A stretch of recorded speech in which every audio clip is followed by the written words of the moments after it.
మీకు ఎప్పుడైనా నాన్ వెజ్లో చాలా స్పైసీగా తినాలి అనే క్రేవింగ్స్ వస్తున్నాయా? అయితే ఈ వీడియో మీకోసమే. ఖచ్చితంగా చూడండి. ఎలా చేయాలో చెప్తాను. దానికోసం ముందుగా చికెన్ తీసుకోండి. దీన్ని బాగా వాష్ చేసి ఉప్పు పసుపు వేసి కడుక్కోండి నీట్గా. తర్వాత ఇలా ఘాట్లు పెట్టుకోండి. ఇప్పుడు నెక్స్ట్ చూపించే మసాలానే దీనికి చాలా చాలా ఇంపార్టెంట్ అండి. ఖచ్చితంగా చూడండి. మసాలా రెడీ చేసి పెట్టాను నేను. ఈ మసాలాకు నేను ఏమేమి వాడాను అనేది ఇక్కడ ఒక వీడియో చేసి పెట్టాను ఆల్రెడీ. ఆ వీడియో లింక్ ఇస్తాను, చూడండి. లేదనుకోండి నేను ఇప్పుడే చెప్తాను, చూడండి. ఇందులో ఎండుమిరపకాయలు నానబెట్టుకున్నాను, అవి వేశాను. తర్వాత ఉప్పు, పసుపు, అల్లం వెల్లుల్లి పేస్ట్, కొన్ని గార్లిక్, అలాగే కొత్తిమీర, అలాగే పుదీనా, ఒక ఆనియన్, పెద్ద సైజు ఆనియన్ వేసి బాగా మెత్తగా పేస్ట్ చేసి పెట్టుకోండి. అసలు వాటర్ వేయద్దు.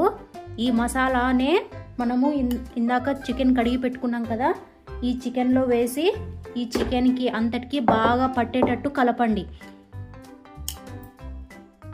చూడండి, మీరు ఈ మసాలాలో కావాలంటే కరివేపాకు కూడా వేసుకోవచ్చు, నేనైతే వేయలేదు. ఈ మసాలా అంతా ఈ చికెన్కి బాగా పట్టించి కనీసం ఉంటే ఒక 1 అవర్ అయినా పెట్టుకోండి. తర్వాత గ్రిల్ చేసుకోండి. మీరు వెయిట్ లాస్లో ఉండి ఖచ్చితంగా రోజు ప్రోటీన్ ఫుడ్ తినాలి అని అనుకుంటూ ఉంటారు కదా, అలాంటి వాళ్ళు ఖచ్చితంగా ట్రై చేయాల్సిన రెసిపీ అండి.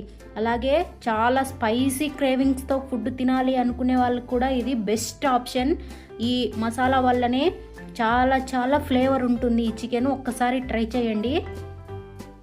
ఈ మసాలా కలుపుతూ ఉంటేనే కళ్ళల్లో నుంచి వాటర్ వస్తుందండి. అంత స్పైసీ లెవెల్స్లో ఉంది ఈ కారము. ఒక్కసారి ట్రై చేయండి. ఫర్ స్మాల్ ఇన్ఫర్మేషన్, మీరు ఇందులో డ్రై చిల్లీ పౌడర్, ఎండు కారం పొడిని అస్సలు వాడద్దండి. ఓన్లీ ఎండుమిర్చిని నానబెట్టి మాత్రమే వాడండి. అప్పుడే మీకు ఈ చికెన్లో నుంచి ఈ ఫ్లేవర్ దిగి, అలాగే ఆ ఎండుమిర్చిలోని స్పైసీనెస్ చికెన్కి పట్టి చాలా ఫ్లేవర్గా ఉంటుంది. చూసారా, నేనైతే ఓవెన్లో పెట్టుకున్నాను. మీరైతే గ్యాస్ పైన అయినా పెట్టుకోండి, లేదంటే నిప్పుల పైన అయినా కాల్చుకోండి. ఒక్కసారి తిని చూడండి, అబ్బా అనక మానరండి. అంత స్పైసీగా ఉంటుంది. స్పైసీ లవర్స్ ఖచ్చితంగా ట్రై చేయండి. ఓకేనా?